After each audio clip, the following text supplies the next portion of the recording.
Hi అండి, నమస్తే. Welcome to Telugu Thadaka. ఈ రోజు వీడియోలో మటన్ కర్రీ ఎలా చేయాలో చూద్దాము. చాలా టేస్టీగా ఉంటుంది. ఒకసారి ఇలా తప్పకుండా ట్రై చేయండి.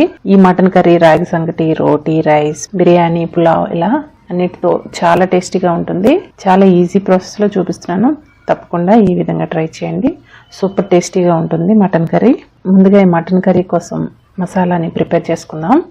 పాన్ లో 1 టీ స్పూన్ మిరియాలు, 2 యాలకులు, చిన్నది దాల్చిన చెక్క ముక్క, ఒక 3-4 లవంగాలు, ఒక బిర్యానీ ఆకు, 2 ఎండుమిరపకాయలు, 1 స్పూన్ ధనియాలు, 1/2 స్పూన్ జీలకర్ర వేసుకొని ఫస్ట్ లో టు మీడియం ఫ్లేమ్లో దోరగా వేయించుకోండి మసాలాల్ని. ఇవి కాస్త వేగిన తర్వాత స్టవ్ ఆఫ్ చేసుకొని ఇందులో 1 టీ స్పూన్ వరకు గసగసాలు వేసుకోండి. ఒకసారి ఇలా కలుపుకొని చల్లారనివ్వాలి. చల్లారిన తర్వాత మిక్సీ జార్లో వేసుకొని మెత్తగా పౌడర్ చేసుకుందాం. ఇవి ఫస్ట్ ఇలా పౌడర్ చేసుకోవాలి. దాని తర్వాత ఇందులో ఒక 4-5 వెల్లుల్లి రెబ్బలు, కొద్దిగా అల్లం ముక్కలు, ఒక మీడియం సైజు టమాటో వేసుకోండి. ఇలా ముక్కలుగా చేసి ఇప్పుడు ఇందులో కొద్దిగా నీళ్ళు వేసుకొని మెత్తగా పేస్ట్ చేసుకోవాలి. చూడండి, ఇలా మెత్తగా పేస్ట్ చేసుకొని పక్కన పెట్టుకుందాం. 1/2 కిలో మటన్ తీసుకున్నాను. ఫస్ట్ శుభ్రంగా వాష్ చేసుకోవాలి. చూడండి, ముక్కలు ఇలా చిన్నవి కాకుండా పెద్దవి కాకుండా ఈ సైజులో మటన్ ముక్కలు కట్ చేయించుకోండి. బాగా వాష్ చేసుకున్న తర్వాత ఇప్పుడు కుక్కర్లో, ఇక్కడ నేను కుక్కర్లో చేసి చూపిస్తున్నాను. మామూలుగా కడాయిలోనైనా సేమ్ ప్రాసెస్ ఫాలో అవ్వండి. పొయ్యి మీద కుక్కర్ పెట్టుకొని ఒక 3 టేబుల్ స్పూన్ల వరకు నూనె వేసుకోవాలి. వేసుకొని ఒక బిర్యానీ ఆకు వేసుకొని ఉల్లిపాయ ముక్కలు వేసుకోవాలి. 2 మీడియం సైజ్ తీసుకున్నాను. ఇలా సన్నగా ముక్కలుగా కట్ చేసుకొని వేసుకోండి.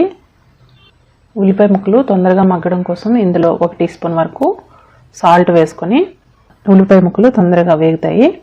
చూడండి, ఈ విధంగా వేగితే సరిపోతుంది. ఇప్పుడు ఇందులో ఈ మటన్ వేసుకొని మీడియం టు హై ఫ్లేమ్లో ఇలా కలుపుతూ మగ్గించాలి మటన్ని. ఇలా మగ్గించుకున్న తర్వాత ఇందులో ఒక 1/2 టీ స్పూన్ పసుపు, ఒక 1/2 టీ స్పూన్ ఉప్పు. మనం ముందు ఉల్లిపాయలు వేయించినప్పుడు ఉప్పు వేసాం కాబట్టి కొంచెం చూసుకొని వేసుకోండి. 1 టీ స్పూన్ వరకు కారం వేసుకొని బాగా కలుపుకోవాలి. ఇప్పుడు ఈ మటన్ని నీరంతా ఎగిరేంత వరకు మీడియం టు హై ఫ్లేమ్లో చూడండి ఇలా వేయిస్తూ ఉండండి. కలుపుతూ చక్కగా ఇలా వేయించుకోండి మటన్ని. ఇలా వేగిన తర్వాత చూడండి, ఇప్పుడు నీళ్ళంతా ఎగిరిపోయాయి కదా. ఈ టైంలో మనం ముందుగా రెడీ చేసి పెట్టుకున్న పేస్ట్ని వేసుకోవాలి. ఇలా ఈ మసాలా పేస్ట్ వేసుకున్న తర్వాత మళ్ళీ బాగా కలుపుకోవాలి. చూడండి, ఇలా ఆయిల్ పైకి వచ్చింది కదా, ఇంతవరకు వేయించుకోవాలి. ఇప్పుడు ఈ టైంలో ఇందులో 1 గ్లాసు నీళ్ళు పోసుకోవాలి. లేదా ఇలా మటన్ ఇలా కొంచెం మునిగేంత వరకు వేసుకుంటే సరిపోతాయి నీళ్ళు. ఇలా నీళ్ళు వేసుకున్న తర్వాత ఒకసారి బాగా కలుపుకొని ఇలా కలుపుకున్న తర్వాత ఈ టైంలో కావాలంటే మీరు ఉప్పు కారం అది చెక్ చేసుకోవచ్చు. తర్వాత కుక్కర్ మూత పెట్టి మీడియం ఫ్లేమ్లో 5-6 విజిల్స్ వచ్చే వరకు ఉడికించుకోవాలి మటన్ని. ప్రెషర్ అంతా పోయిందో లేదో చూసుకొని ఒక 10 to 15 మినిట్స్ తర్వాత ఇలా మూత ఓపెన్ చేసి చూస్తే మనకి మటన్ చక్కగా ఉడికిపోతుంది.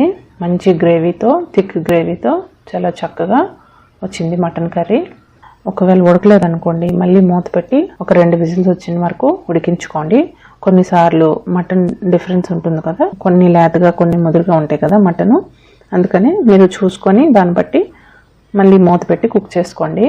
ఇలా ఒకసారి కలుపుకున్న తర్వాత పైనుంచి ఫ్రెష్గా కట్ చేసుకున్న కొత్తిమీర వేసుకొని ఒకసారి బాగా కలుపుకొని మీడియం టు లో ఫ్లేమ్లో మరొక 2-3 నిమిషాల పాటు ఉడికించుకోండి. ఇలా ఉడికించుకుంటే మనకి గ్రేవీ మరి కొంచెం థిక్గా అవుతుంది.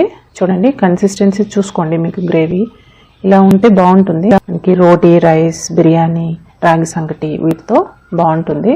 మనం ఫ్రెష్గా ఇలా మసాలా వేసుకొని కుక్ చేసుకుంటే చాలా బాగుంటుంది. చాలా టేస్టీగా ఉంటుంది. తప్పకుండా ట్రై చేయండి. మీకు ఈ రెసిపీ ఎలా అనిపించిందో కమెంట్ చేయండి. చాలా టేస్టీగా ఉంటుంది. తప్పకుండా ట్రై చేయండి. రెసిపీ నచ్చితే లైక్ చేయండి, షేర్ చేయండి, సబ్స్క్రైబ్ చేయడం మర్చిపోవద్దు. Thank you so much for watching. Bye.